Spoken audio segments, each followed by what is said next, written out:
السلام عليكم يا حاج عبد الله. السلام ورحمة الله وبركاته. اخبار حضرتك ايه؟ الحمد لله بنعم قول لي يا ربنا. حاج عبد الله، حضرتك بقالك كام سنه بقى في الشغلانه دي؟ أنا عندي 7 سنين، النهارده عندي 81 سنة. ما شاء الله ما شاء الله، دي حضرتك الصحه.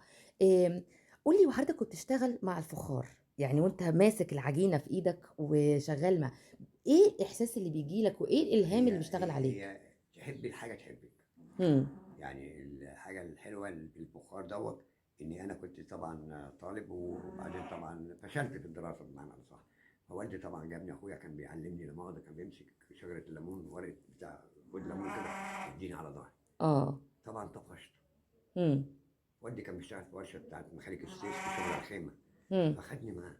فابتديت إن أنا أخش جوّه، هم ممنوع إن الصنايعي يخش عند الفران أو عند لأن امم. خواجات. امم. كنت أنا صغير كانوا ياخدوني معاهم لا مؤاخذة أبُص يعني عادي.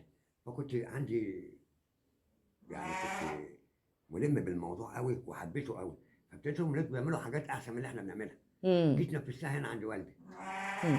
فلمّا جيت أنا عملت الفرن وبتاع، وبعدين جه أخويا طبعًا الأكبر مني الله يرحمه، ضربني. إزاي أنت تعمل كده وبتاع؟ جه أبويا قال لي: "مين قال لك رُص؟" قُلت له: "ما أنا رصيته، طب وشوف الأول طلع حلو طلع وِحِش."